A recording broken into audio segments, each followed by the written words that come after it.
Witchcraft. I maintain a really successful and fun Instagram account about witchcraft. It's Moonstone _Witchery on Instagram. You can follow me there. And but I've been practicing witchcraft, for many, many years, honestly, since I was a child. And that's an interesting thing that we'll chat about in a little bit. But what you'll find the more you dive into witchcraft as a practice and the more that you start to understand what it means to be a witch, the more you'll see that you've actually probably been practicing witchcraft your whole life and you just didn't realize it because you didn't have that language around it. And because the term witchcraft is got all this weird negative connotation to it. But we've all been practicing. If you're on this podcast, if you're listening to this podcast, if you're called to understand witchcraft more, if it's something that's piqued your interest, there's a reason for that. And I think that you'll find as you dig into your own history that all of that stuff amounts to, I've been practicing, I've been doing it like my whole life, as it turns out, and I just didn't have that language.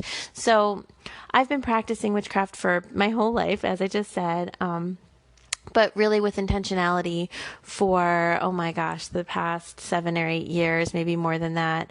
I've studied a ton of different paths. I've been mentored by many different witches, many different modalities, many different types of witches, and I've learned along the way. So I consider myself to be what's called an eclectic witch. An eclectic witch is somebody who brings together a lot of different teachings, a lot of different belief systems, a lot of different practices into one.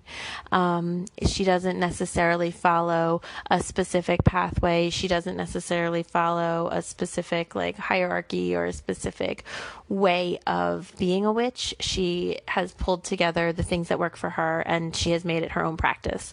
And that is how I like to practice my witchcraft. And we'll talk more about that. But other things that pertain to my background as to why I'm doing this podcast and why I have the Instagram account and where I am in the spiritual world and what my work centers on, that might be important for you to know is I am a ordained interfaith minister, interdenominational minister, either word works. What that means is that I have studied, I went to divinity school to learn about all the major world religions, and I was ordained. It was a intensive program, lasted 2 years. And so I am, a reverend, which means that I am a practicer of all kinds of religious beliefs. I'm kind of an eclectic spiritual person as well. I've pulled together what I believe and what works for me. And I am able to perform religious ceremonies of all kinds, weddings, funerals, baby blessings, home blessings, things of that nature. And lastly, in the foundation of my work, is that I am a professional psychic intuitive medium. I do readings. I can communicate with loved ones who have passed away. I've been speaking to the other side my entire waking life. As long as I've been conscious, I've been aware of the angels and the guides around us. I've been able to see the angels and the guides around others. I can see people's energy, feel their energy, read their energy, connect to the divine around all of us and the higher self within all of us as well. So my life has always been all about spirituality, all about magic, all about the metaphysical side of things, the spiritual side of things. That's where my home is. That's where I've always done all my work. And that's where I come from. That's the perspective I bring to all of my work. And it has all led me to becoming a practicing witch, and to really focusing on witchcraft and the magic that we inherently and innately have within us as just human beings. So that's the perspective that I come from on this podcast and in all the things that I do, all the things I teach about, speak about, and write about. I'm very passionate about spirituality in general, and the component that witchcraft brings to it just enhances it. So you can find me on a lot of different media. You can find me on Instagram, like I said, at Moonstone _Witchery. You can find me on Twitter. My Twitter handle is Moonstone Witch 3. I will put that in a comment section somewhere. I don't really know exactly off the top of my head how I spelled it. I'm working on getting more active on Twitter. I'm on YouTube at Moonstone Witchery as well, where I do a series of instructional videos on the how-to components for witch work, spell work, things like that. We talk about spirituality. We'll talk about card readings. We'll talk about a lot of different things over on YouTube. It's got that visual component if that's a thing that you prefer. And so those are the major ways that you can find me right now. And I have a website, moonstonewitchery.com, so please feel free to look me up over there. I've got a shop going with some enchanted jewelry, and there will be other things coming soon, candles that are spelled and all kinds of fun things. So keep your eyes open. You can book a session with me if you would like an intuitive reading over on the website. But enough about all of that. What I wanted to talk about in this first episode is just really simple, but this is a question that I get asked so much on my Instagram page, and it's where I think it makes the most logical sense to start. So why not start here? The question is, what is a witch? And the second part of that question is, how do I know if I am a witch? So this is interesting. What is a witch? Well, in our current modern culture, witchcraft has really become revived. I don't think it's coincidental that witchcraft has become revived, given the current political climate that we're in, given the current socioeconomic climate that we're in, given the fact that, we are shifting a lot in our culture towards being more inclusive, more open, more, neutral in terms of not being so exclusionary and hierarchical in our society. Our society in general seems to be switching to being just much more compassionate, open, kind, understanding. My bias is always towards inclusivity. You are not going to find me being exclusionary on this podcast. I don't believe in hierarchies. I don't think that anyone's more important than anyone else. This is a, very friendly, open-minded podcast. I'm LGBTQ friendly. I'm a member of the LGBTQ community myself. So if you're looking for something else, keep it moving. But otherwise, welcome. Please sit down and join me. So our culture is moving towards being more open-minded, in my opinion, and being more inclusive. It's a struggle. It's a battle. And it's uphill. And my brand of spirituality has me thinking a lot about, well, why is it a struggle? Why is it a battle? Why is it uphill? And a lot of that's because we are physically incarnated in this world in order to shape it, in order to help grow it, in order to build it. It's as if this reality is kind of the rough stone, and we are the sculptors, and we have the hammer and the chisel, and we're seeing what we can pull out of that rough stone. We're seeing what we can create. And when we do that, we can create a society that's beautiful. We have the ability to create a society that is non-oppressive and not harmful and not built on the backs of others, but instead is equilateral and kind and compassionate and has room for everybody. And so what does this have to do with witchcraft? Well, witchcraft says the power to create reality lies within the individual. That's what witchcraft fundamentally is. Witchcraft fundamentally says you are the person who is creating your life, and you are powerful enough to create your life. And we don't mean that in just some obscure way that doesn't have context. We mean that in a physical, literal, tangible way. You can manifest and create whatever life you want for yourself, and you can shape the reality around you, and you are able to manifest the world that you want to live in.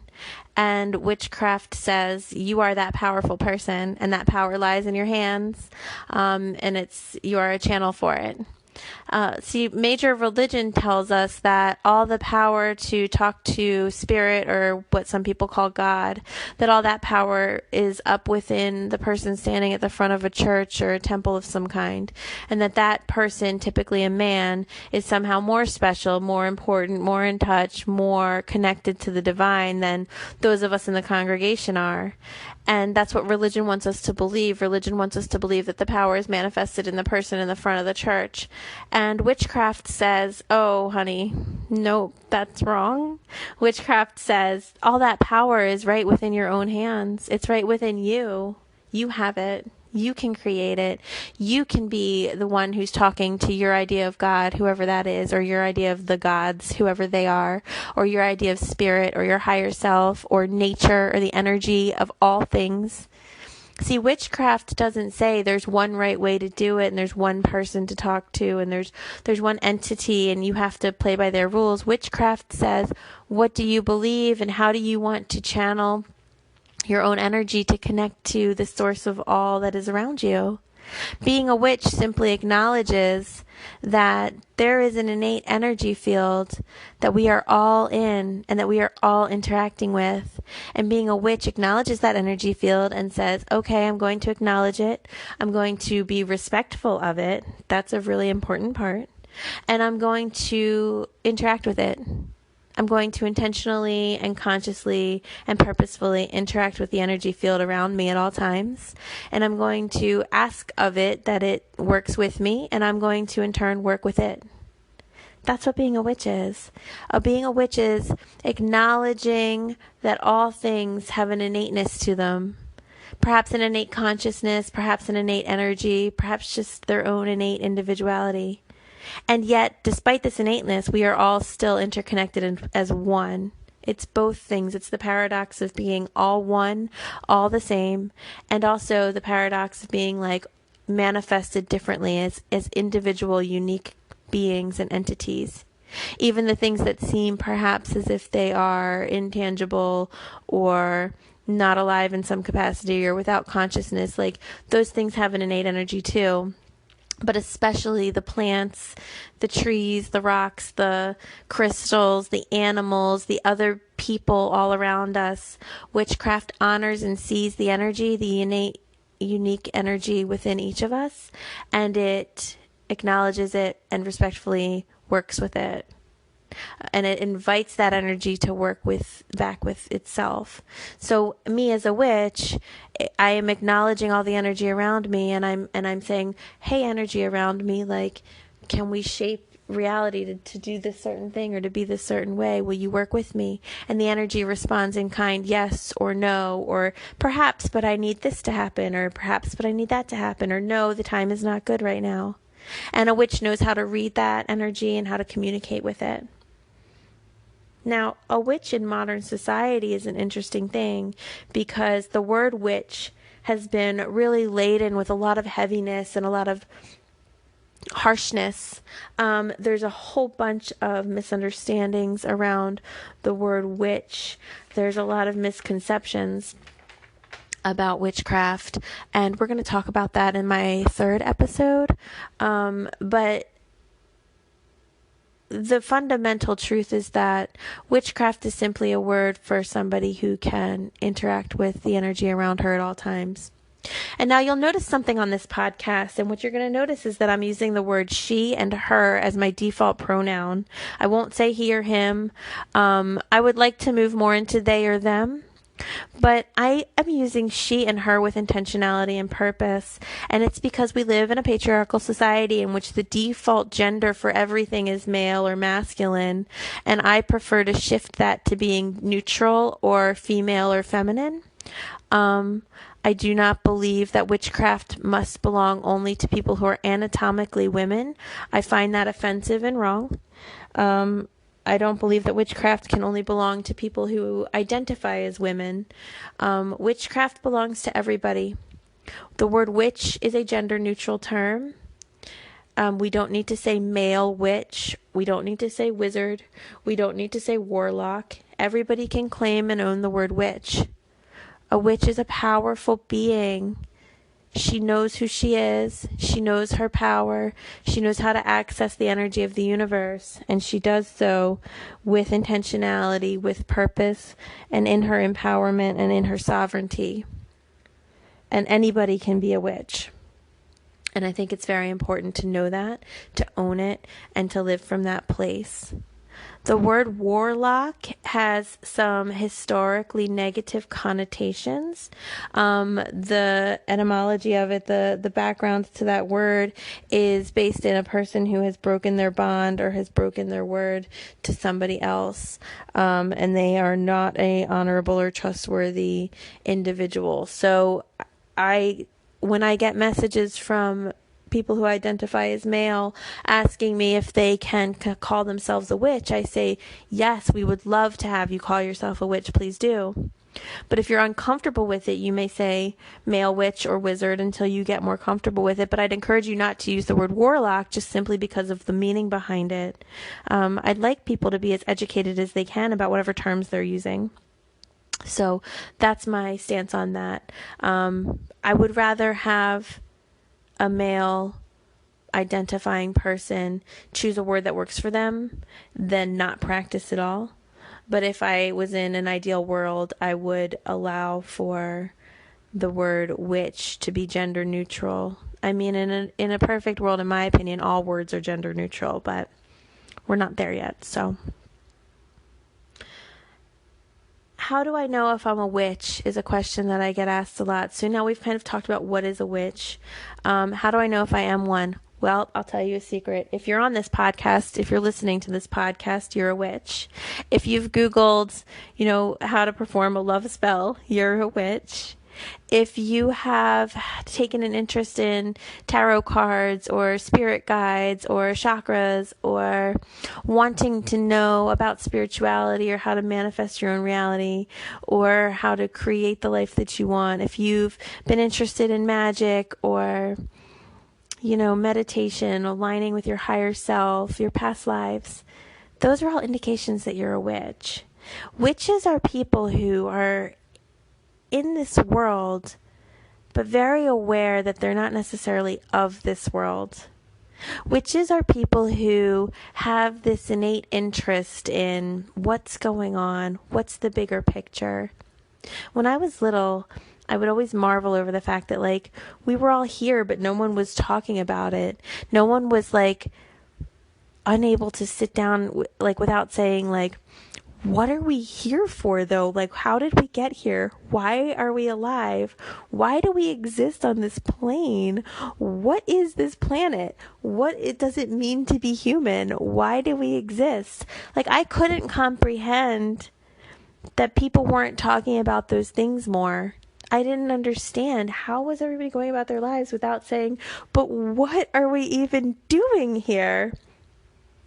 See, those questions have propelled me forward my whole life. Those questions have kept me up at night, literally, since I was a child. Those questions have been the basis of so many of my journal entries, my conversations with people. It's why I became ordained. It's why I studied philosophy. It's why I do the psychic readings I do. It's why I teach spirituality, because I can't stop wondering about that. And I mean, while I've received a lot of answers from my guides over the years, my fascination with the fact that we're here in this simulation called reality and that we're all in it together and that we're all doing this together hasn't ceased. I've continued to remain fascinated by that. And that's one reason I know I'm a witch. But to take it a step farther, how do I know if I'm a witch? Well, my fascination, if you have had any thoughts about anything like that over the course of your lifetime, you consider yourself a witch. But then it's also the curiosity that drives you forward, right? That makes you want to sort of poke at those questions and to poke at reality and to dive into it and be like, well, how does it work? What can we do? What's happening here? Why does a certain rock feel a certain way? Or why does a tree make me feel like this? Or how come I'll have a dream and then it'll come true? Or why do I just know certain things? These are the ways we know that we are witches. The weird stuff we feel. If you're an empath, we'll talk about being an empath in a later episode. If you are curious as to how divination works, if you have a pendulum or tarot cards, or you like to do readings in water with candles or fire or mirrors or whatever it is. If you like to carry crystals, these are the ways that we know that we're a witch. I made a post once that was very affirming for people, and it said, how do you know if you're a witch? If you're asking yourself that question, that's how you know. Just the mere fact that you wonder, could I be a witch, is enough. Now, there's some witches out there that are real hierarchical, and they really believe that you have to have a lineage or you must have ancestry that is in the witchcraft realm. Otherwise, it, quote, doesn't count to them. I don't agree with that. I think that's a bias that is inaccurate. Not all of us know our lineage. Not all of us know our ancestry. Not all of us have the privilege of that awareness of where we come from. But I will say that all of us have an innate connection to the universe. All of us have a connection to spirit. All of us are connected. And all of us, therefore, have the ability to access the inner witch within us. If you're asking those questions, if you're interested in the topic, that's the witch inside of you who is speaking to you. She's saying, go forth and look into this. Go forward and study this. Like, oh, look, pay attention to that. The fact that you notice what you notice, the fact that you think about what you think about, the fact that you're interested in what you're interested in, that's how you know you're a witch. The only thing you have to do is believe yourself and allow yourself to move forward with it. You can quietly claim the word witch to yourself. You don't have to tell anybody. You don't have to announce it to the world. You don't have to say, oh, turns out I'm a witch. Just know it within yourself and see how that feels. Secretly begin to learn more about it. Just allow it to be true for yourself until you feel more comfortable claiming it and talking about it with others. But just step your toe into it a little bit and see how it feels. So I think that's where we're going to leave off for this first episode. My intention with these podcasts is to make them short enough that they are digestible. We're going to talk a lot about big topics on this podcast, and I want you to be able to sit with the information, to digest it, to turn it around in your mind, and then to dive into the next one when you're ready. There's so much to cover. There's so much to talk about. It's all really exciting and interesting. It's not always going to be just me. I will sometimes bring other people onto the podcast, but I'm not doing an interview-only basis for this podcast. My intention is to share information and to just kind of dig into it here as much as I can. But when it's pertinent or when it's helpful to bring someone else on, I absolutely am going to. In our next episode, we're going to talk about where you can begin with learning more about witchcraft, how you can start to practice on your own, and what kind of the difference between being Wiccan and just being a witch is, what the different kinds of witches are, eclectic, traditional, green witches, etc. There's a whole bunch of different kinds of witches, and we'll talk about those differences as well, and where you can begin and what some resources are. So I'm really grateful to you for listening. This has been my first episode of the Moonstone Witchery podcast, where we talk about witchcraft and spirituality in a modern context. I'm Rhian Lockard. I'm the founder and head witch of Moonstone Witchery, and I am so grateful to you for listening, and I hope that you subscribe and continue listening to the podcast and share it with your fellow witchy friends. Thank you. Situation